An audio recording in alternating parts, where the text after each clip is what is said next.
Thank you very much for joining us again on the Modern Job Search Checklist. This is Mark, and with me, as always, is Damian Birkel, who will be here in a moment, and he's having some technical difficulties as well as working through some other challenges as well. So we're going to go ahead and get this party started. How are you? We welcome you. If you want to let me know where you're from in the chat and what you're watching. And today we're going to talk a lot about, and it's always unscripted, but definitely is unformatted too this week about how it's not a job seeker's market forever, and maybe give you some practicals on things you can do in preparation for that the best way we possibly can.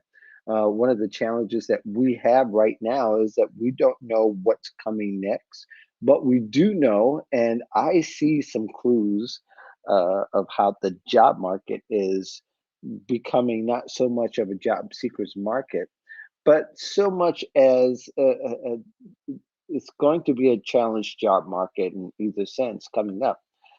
Because we still have some of the same issues, though some of them are resolving with hiring and hiring practices and some of those unfulfilled jobs from last summer are still apparent. If you go into a restaurant or you go to some of the retail outlets on one end, you'll see that service is still slow, and maybe if they've gone to a restaurant, maybe they've closed a big portion of their restaurant because they don't have enough workers. So that still exists. On the other hand, we see companies, large companies, still hiring. Unfortunately, they're not for the retail part of it. So if you're in certain parts of the industry where it's white collar and you work in tech or you work in a form of tech, new technologies start to emerge to where it's going to start replacing people with artificial intelligence. And although that's been coming, we've been seeing some of that too. We're seeing that a lot of companies are going to be hiring for positions that may not necessarily exist yet because of the new technology. So you have the new technology, and being that it's new, there's no training for it. So they either got to train the employees that are already there to work it and leave those jobs unfulfilled because they're actually working double, or for the fact that they may be replacing the old jobs with the new jobs and possibly leaving a gap somewhere else in the market. So, very often during the Great Recession, we know that there were all these new technological jobs, but they couldn't find anybody qualified to hire for them. So they had open jobs for a long time. I think that's going to be the scenario we're going to see a lot of for a long time, and thus being such a wide open market for job seekers in that one sense. Another sense, we're going to see job seekers actually having that opportunity to find out what that new tech is and how to get jobs in those areas. That's going to be where the challenge is. And therefore, if you're a job seeker and you're looking to change industries, like a lot of the teachers done, you might want to get yourself in position to do some sales, which a lot of teachers are doing now. Or you might be in the industry where you had you have some past experience that might merge with the new experience, and you might want to set yourself up to show that you can transfer those skills, which you're going to need to do anyway. But there's not going to be a really clean path to a lot of these newer jobs or a way to take advantage of the artificial intelligence and the intelligence they're going to need on the back end, which will have to be human. And if you've trained in certain areas like coding and developing, you might have an advantage, or you will have an advantage of somebody who has just maybe some basic help desk experience. Although these days, it's no such thing as a basic help desk job. So just waiting for Damien to come on. Let me know if you are around and you're watching. And really, at this particular point, I'll answer any question, whether it's related to what's coming or what's going. Well, it's not. There's nobody in the chat. So if you have questions, feel free to put that in the chat so I can see what's going on. But really, I think that one of the things that we'll have to keep in mind is that we do have lessons that we learned from the Great Recession. And I believe Damien is here with me. Ah, there you are, sir. You made it through. Yeah, unbelievable. How are you? Good. How are you? I'm doing fine, thank you. It's Friday and it's 60 degrees in North Carolina, so what's there to You're complain about, right? bragging. Right. You're bragging. Yeah, it's 19 or 20 here. It snowed, gave us about 6 inches last night. Nice white, fluffy, light snow, but nevertheless, we're stuck with it. I spent part of the morning um, shoveling my building, and that's the way it is. But I was just talking about how, and I think you read my article, Birkel, the voice of job seekers this week, about how it won't be a seekers market forever, No. and definitely here's what to do and see how to prepare right now. One of the things I just talked about and just introduced the show with was the fact that during the Great Recession, there were all these tech jobs that went unfulfilled for a long time. Some of Mhm. those jobs went unfulfilled for 18 to 24 months, and some of them really never got fulfilled. So, really, everybody's going to be trying some things out and experimenting, both employers and job seekers as well. They're going to be trying to figure out how to get into some of those jobs that are going to be open. And I would even say that they'll be well compensated should they be able to get in, especially if there are other jobs like it that are unfulfilled and they're going to have to be relied upon to fulfill those needs. Do you have any thoughts on those, Damien? Agreed.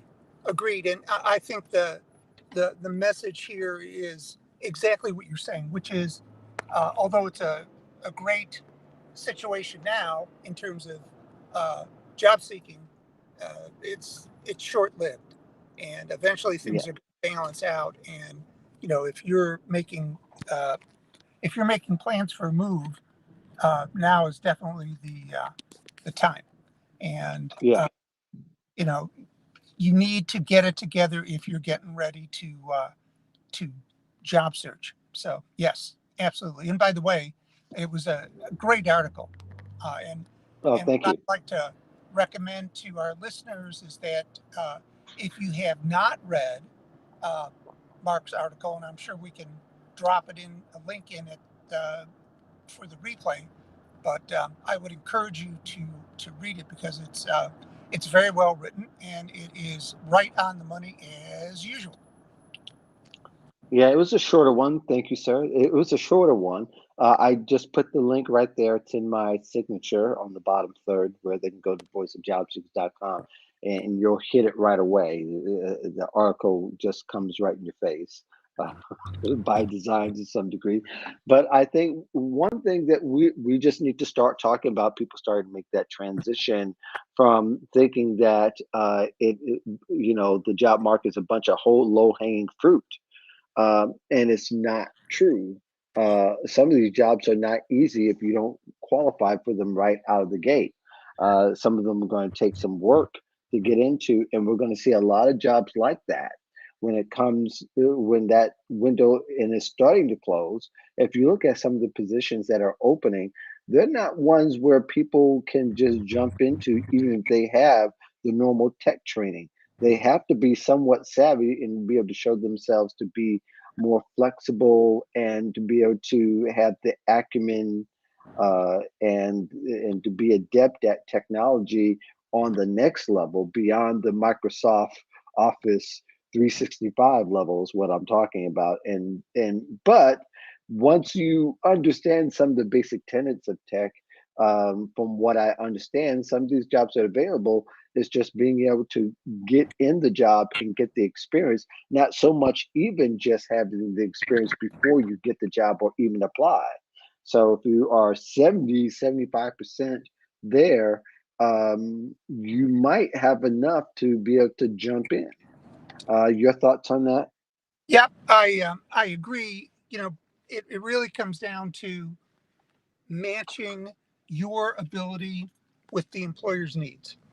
And Hmm. if you can demonstrate that, you can be a little bit light on some specific skills, but Hmm. it is all in how you market yourself. I mean, Right. that's the bottom line.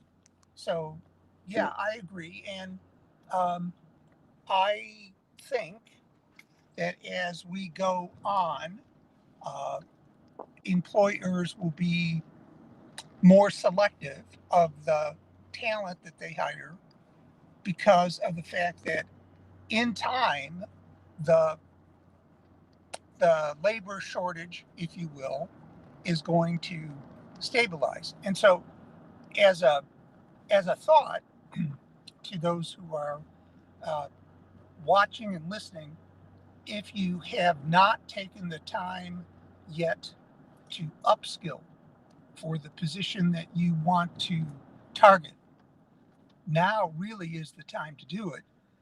And it may take Right. extra effort on your part, but in the end, you will be able to jump in on this trend sooner with better skills. And that's the end of the game. Uh, if you do not have the skills that they need, you can be the nicest person in the world, but they're not going to hire you, right? Right. Right. Right. And I think to your point is that some people do take it for granted that again they hear job seeker market, they hear the Great Resignation, and I've said this several times, and I'll say it again: it's not a club that you join, it's not a fraternity or sorority to be inducted in. It is just a movement where people have decided that they want something more of their jobs other than what has traditionally been in place. And I think people have taken it the wrong way, and I've talked about before in other articles, especially on Lensa.com. If you want to go there, Lensa.com/insights, you'll find a bunch of articles there for publication that I also write for.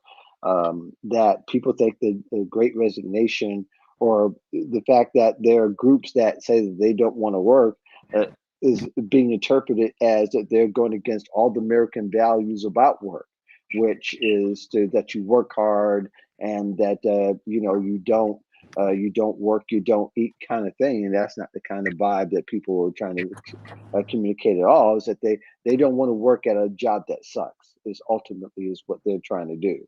So I think that one of the things that might come up, it would be very interesting to see how employers will look at uh, work gaps and how they'll look at work gaps. Will they look at it in the traditional way, which was a challenge during the Great Recession, in the sense that they were looking at the old adage, well, if you haven't worked in 6 months, then you're automatically disqualified because you really don't want to work. And that's something I think we're hoping that we're past that, but we also got to look at that some people hold on to yesterday, and they hold on it more so because they feel comfortable about it and they don't feel comfortable with people all these work gaps. So your thoughts on those, what employers, or we're just trying to anticipate what employers will actually think in this coming up year. Right.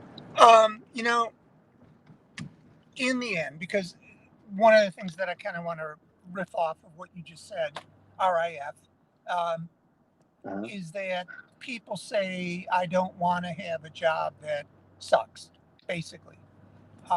Hmm. And I understand that, but you are your job and your job is you.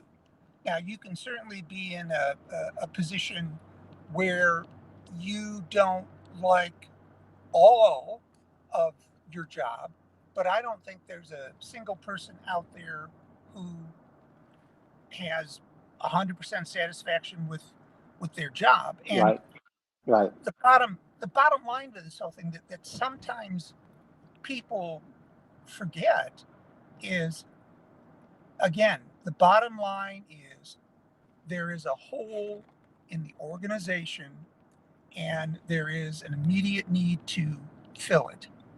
And if Mm, you cannot demonstrate to the employer why you are the answer to this very, very specific need, then again, you are going to uh, struggle in terms of finding the quote unquote uh, dream job. Uh, hmm. and I say that kind of smiling because, again, Yeah. there are portions of everybody's job that's a dream. And what I tell folks is, if you are 80% happy in your position, or 80% of what you do makes you happy, Hmm. then you're good. You really are. You should be grateful. And another thing for people to remember is, in many cases, people may go into a job that they're overqualified for, or in some cases, underqualified for. But if they Hmm. are willing to take responsibility, learn what needs to be done, and be the answer to their boss's needs when they get hired, then they will have an opportunity to progress in their career because of the fact that they have the right attitude. Does that make sense? Yeah, that makes sense. And I think one of the challenges with people, they can look at from a macro point of view that they could find out what the company challenges are. And certainly, if you could talk about that, that's definitely a feather in your cap when you interview or when you come in contact with people who are employees and you're trying to get referred. You have to talk about what the company challenges are in a sense and being able to relate for it to resonate. At the same time, you have to be able to also talk about what the uh, the your boss's challenges are, which is really going to be the biggest challenge for you to find out. One, because you need to find out who's going to be your boss. That's why referrals are so great because referrals can give you the low down dirty on any situation that they're referring you to for the most part, or they can find out at least, or point you to someone that can possibly talk to. So really, here right now, we've listed several things that you could do right now as far as one, finding what the problem is and how you're the solution. Two is being able to find out as much intel about the job that you're relating to. And you got LinkedIn and you got those sources, and but also connecting with people. And these days, it's hard to get a job without or being able to do well at least in a job where you at least talk to several people in the company, but B, that you know exactly what the problems are. It can't be a guess, or you can't be, well, I've been able to do that in the past because I've been down that road. That road doesn't work. I've been in situations before and I've worked my way out of them. For the most part, they worked, but that wasn't true a couple of times, put it that way. So therefore, I wasn't a fit. And that's one of the things you want to make sure is that you may not qualify per se. You might be underqualified. Let's say again using the 70% metric. If you qualify 70% but underqualified 30%, and let's say that 30% is something that you can learn, you've got to also show that you can learn that 30%. But if you haven't done the work to bring some of your other skills up to par, who's going to believe that you can fill that other 30% to do the job? Absolutely agreed. Excellent points. Um, One of the single, maybe most unspoken parts of interviewing with, uh, as you go through the job search interview, they probably won't Hmm. tell you this, but what they're really looking for is, um, will you fit within our organization? And I have always suggested, and when I've interviewed myself, because that I've been out of work Hmm. 4 times. And Hmm. when you have had to do it, it rings a little bit differently than if you've studied about it. But my point is that the most qualified person doesn't always get hired. It's the person Right. that is deemed most likely to succeed in the sandbox of the position and the company. And Yeah. why I mention that is I always tell folks that your first interview, your job is to concentrate on building rapport. Because if I like Hmm. you, I may hire you. But if I don't, Right. I won't. So, Right. yes. Yeah. Being likable is definitely something. And in a thread this morning, personality does matter. Personality, in fact, is the very thing that can help someone stand out in their job search. And of course, if you don't show personality, then it's going to be hard to distinguish your accomplishments versus anybody else's because they could be exactly the same. But if Absolutely. you show that you're the one that shows synergy, and or show the potential for synergy, then that makes it a little bit easier for you to be remembered and for them to say yes. And really, we're talking about really sort of like football in the sense that it's a game of inches. You could be 1 inch off of the first down, but if you don't get past the marker, you don't get the first down. And that's where it's the same thing with interviewing. If you might be if there's an advantage somewhere you can leverage, and that's why we say always try to get referrals because that's an advantage that you have familiarity and that you automatically get the trust no matter without even the person knowing your complete work history or what it has or even how you work is because you have the word somebody's trusted. And the same thing with personality. You show yourself to be a personality and that you can work well and play well with others, that you would have the that you would have an advantage over the people who can't convey that in an interview. And that's the trick, being able to convey it in that interview and throughout the discussions and the whole transaction. Well, probably not the word transaction, but maybe the word engagement is better than the engagement of the company initially. You can create that advantage.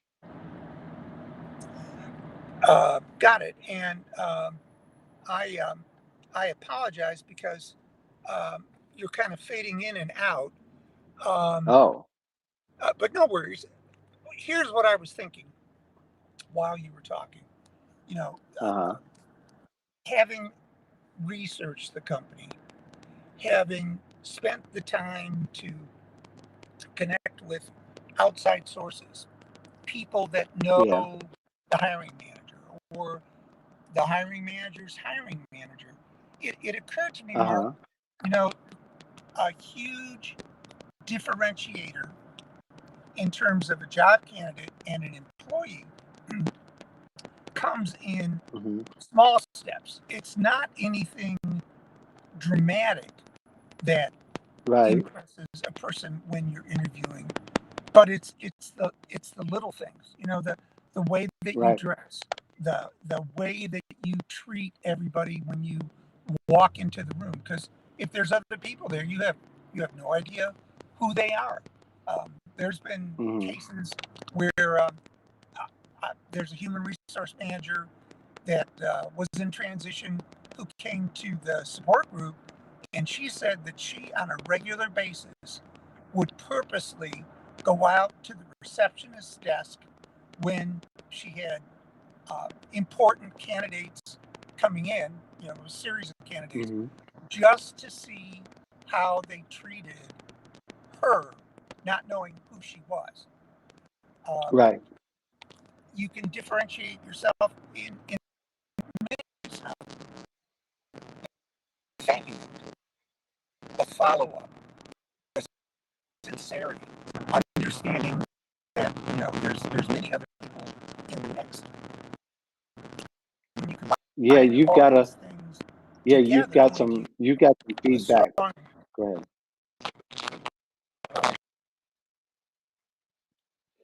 Yeah, you're having some audio issues in, I guess, in the area that you are in. So we'll try to work through that. Oh, Um, yeah. yeah, okay.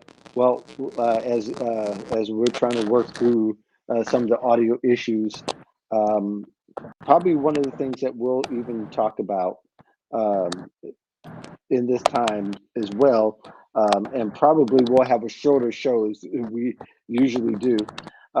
Let's talk a little bit about um, what this will mean to remote jobs.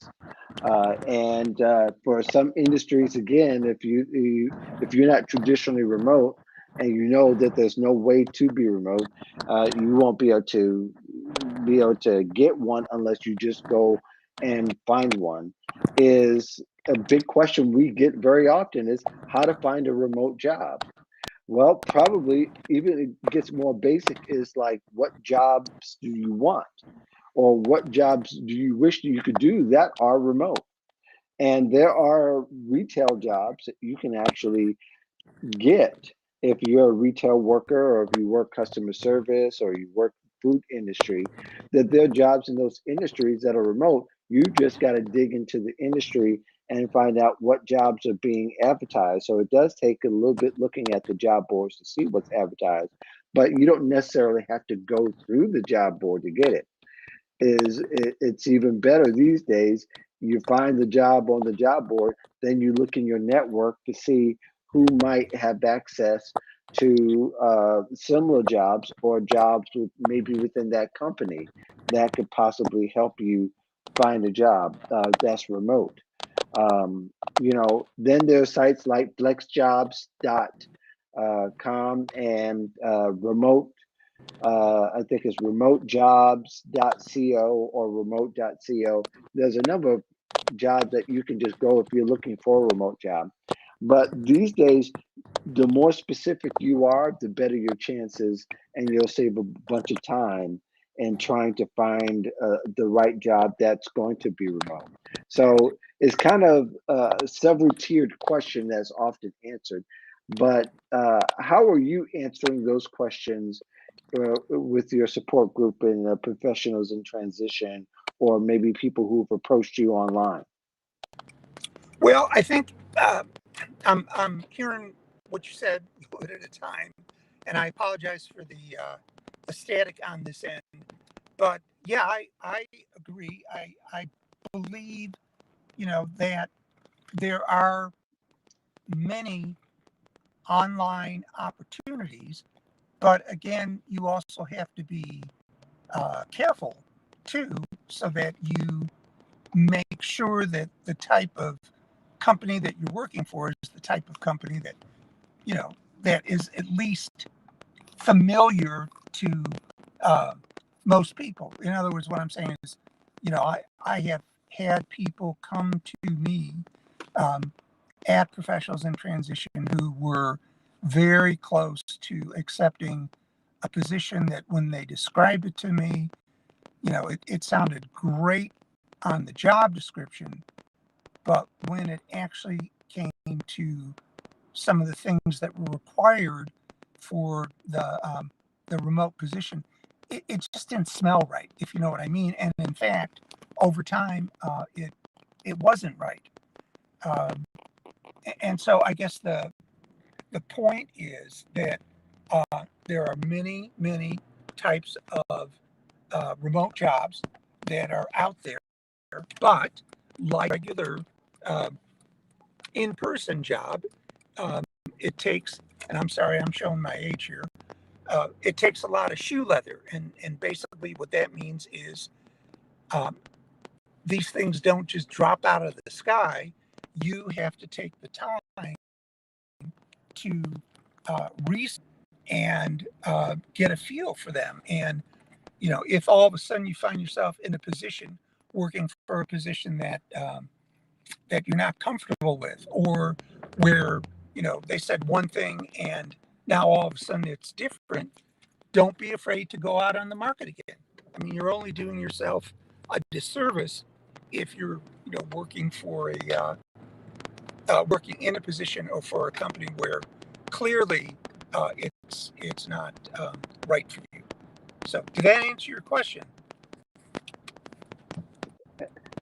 I think that's really relevant because job hopping seems to be a very polarizing topic these days to certain people.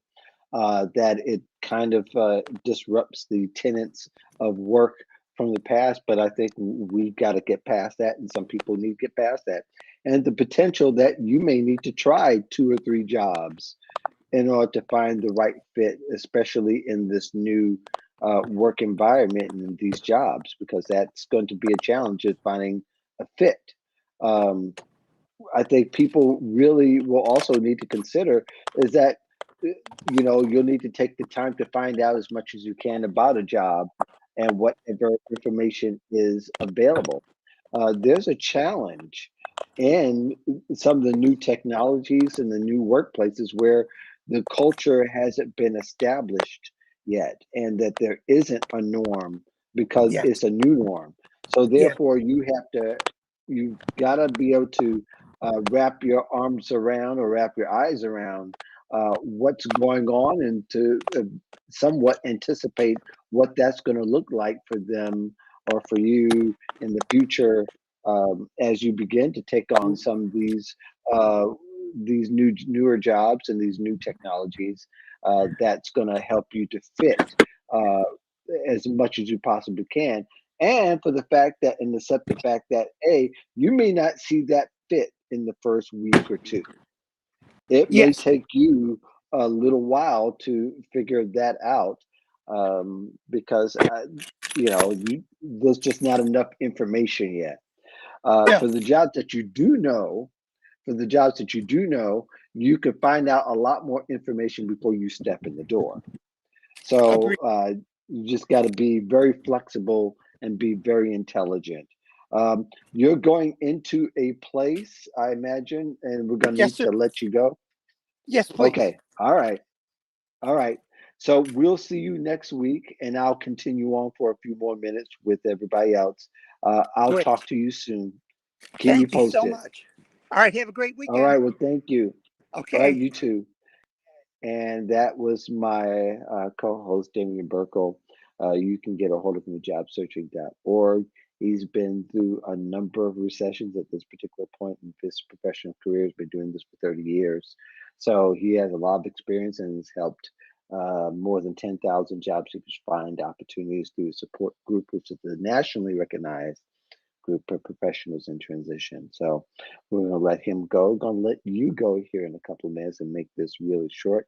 But all in all, to say that there's a lot of things you can start doing now, and you can start reading what the company lines are. And to see what they're doing and see how they're doing it.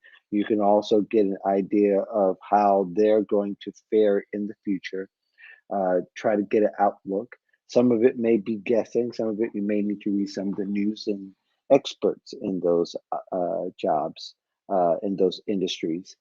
And you're going to have to be extremely intelligent and anticipate that there are going to be a number of changes, and you don't know if it's going to come your way. Although there might be some hints that, that there's some changes coming your way. If you're seeing a lot of training being done, and it's not including you, that might be one thing that you may not be included, but you could ask, uh, to see what the chatter and what the big deal is about and why people are going these trains and you're not. And you might be able to use that intelligence to either look at the tea leaves to see if it's time to leave or to see if it's time to, if it's time for you to pivot, uh, and or maybe there might be an opportunity for you to stay. Who knows? But I would definitely just look into things, start asking questions if that's the company. If you're unemployed at this particular time, then you have a lot of work to do, and you'll have to be not only just in how to get there, but how to go to where industries are going, and to find out which industry is going to be right for you. To say that you would fit in several industries may be true, but you've got to be able to tell why and make it clear why, and make it clear how your skills can get you in those doors. But then again, some of the newer technology, nobody is an expert in that technology. Like nobody's an expert really in NFTs because it hasn't been around that long. Cryptocurrency, there might be a lot of people who have a lot of experience, but expert, we can argue that. So having said that, with the newer technology, whatever it is, whether it's driven by artificial intelligence or if it's just newly created positions, there are some of the smaller companies maybe you can go to that that they are starting out and that they'll be able to lead you down the road. Thank you, David, for your comment, saying that. Pivot, I love it. That's the name of the game. Either pivot if your mindset, if you stay, or pivot with green pastures if you want to leave. That's correct. You should always be ready to pivot, quite frankly. Um, and that doesn't mean the deeper you get, doesn't mean that the deeper you get in industry can increase the amount that you're able to pivot. So that's why people, when you hear people tell you should be an industry expert when you enter the interview, or be perceived like that, you should be ready to get into that. And I'm just getting a fuzzy picture for some reason. I'll try to clear that up. Um, wow. Yeah, there's something a little different. And I agree as well, David, that yeah, being in the industry for several years doesn't make you an expert. It makes you experienced, but experience doesn't make you an expert. And I think experience is good, especially if you're able to make those pivots in one way or another. And or David, I'm sorry, I'm saying David is David. He even put the how to pronounce it there. I appreciate that. One of the other key to pivoting is also being able to anticipate what that will look like. You have to be able to read into industries and read enough industries to be able to have at least somewhat of a glimpse of what that will look like for you.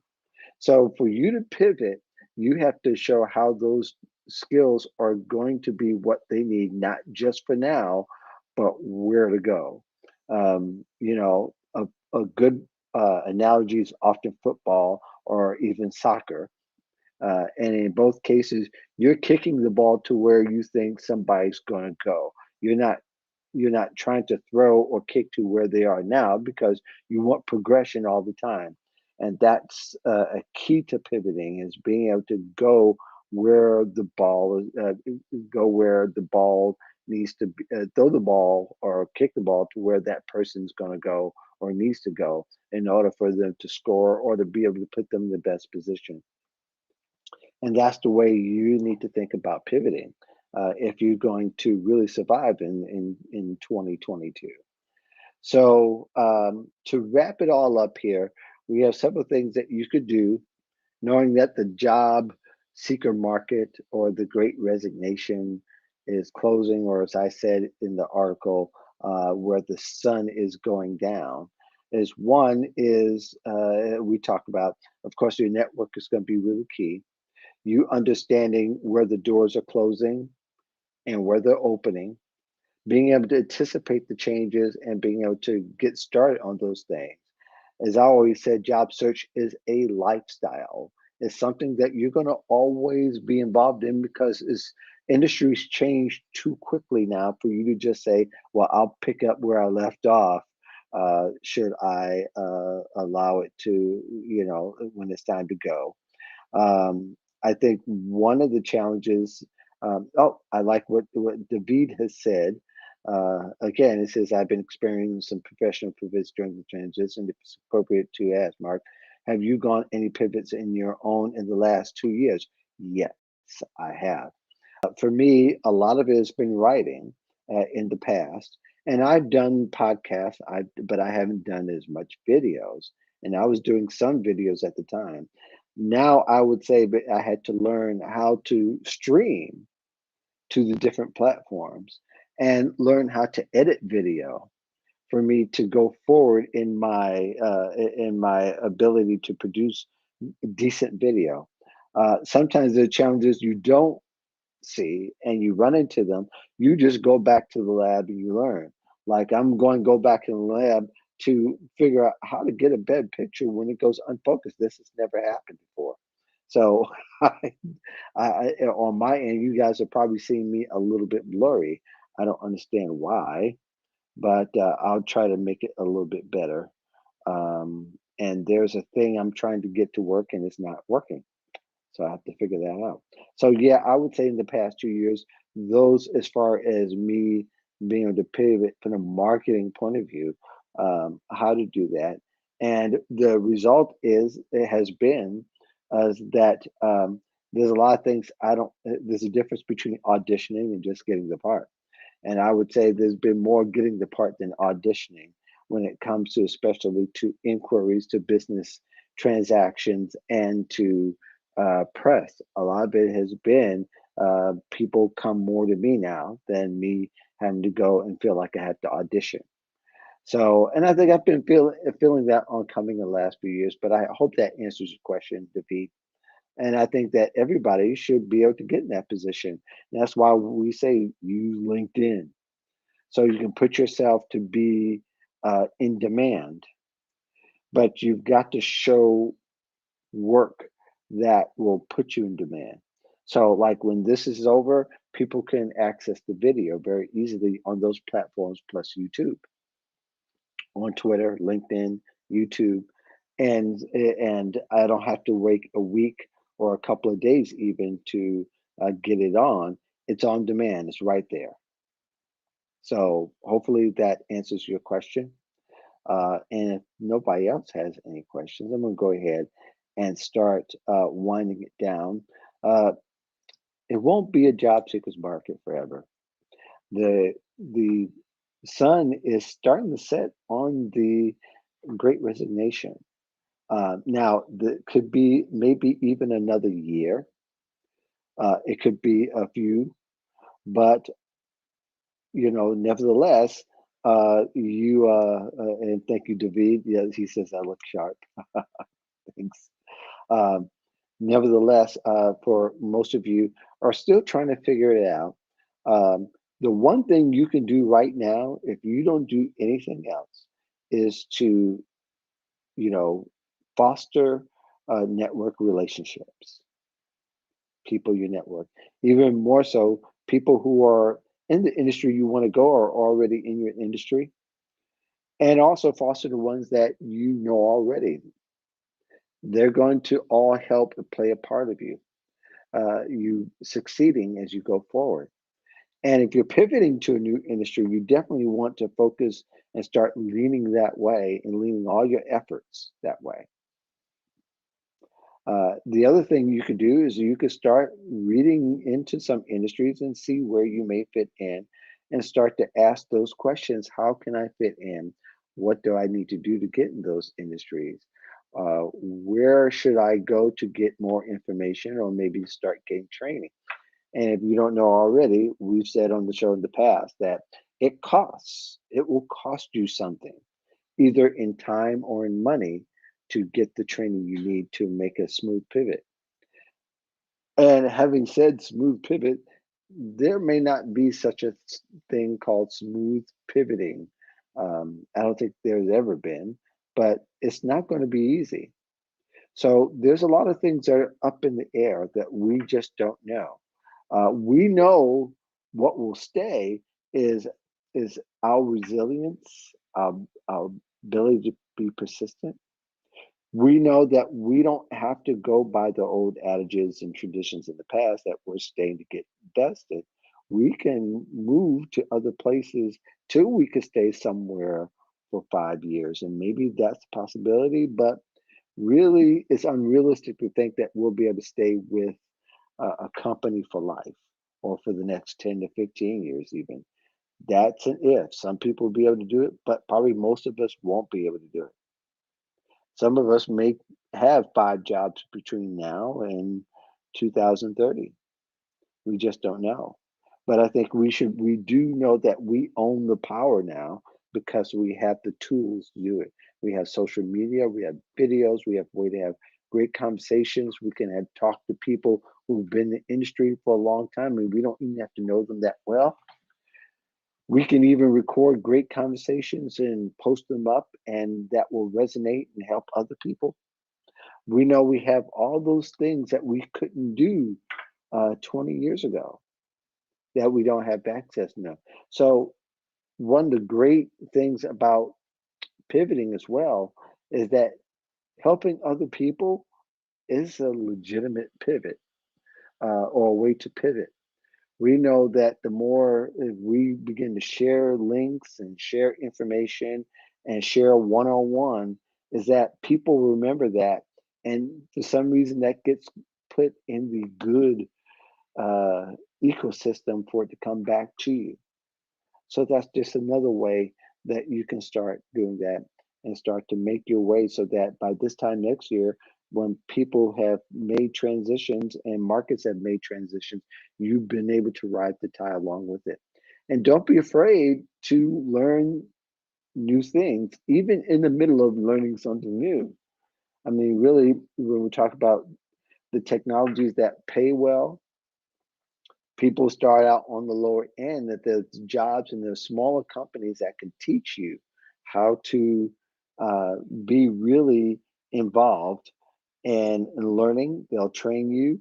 They can train you all the ins and outs of the parts of business. So you're not just getting the training of the skill, but you can get the entrepreneurial part of it and maybe learn 2 or 3 different jobs. So if you decide to move from there, you'll have several choices. So there's a lot to go on, and there's a lot to get used to. So I'm hoping that, yeah, it's not much of a difference. I thought maybe the lens will make a difference. But I hope that you'll be able to find your way and that you'll keep listening to the show. We're here every Friday. We'd love to have you. Just got a note from Sweta Regmi, who helps a lot of clients over in Canada, former executive, and has had a large history. Is going to be with us next week, and it's going to be really a great time. She's going to join us for a great panel.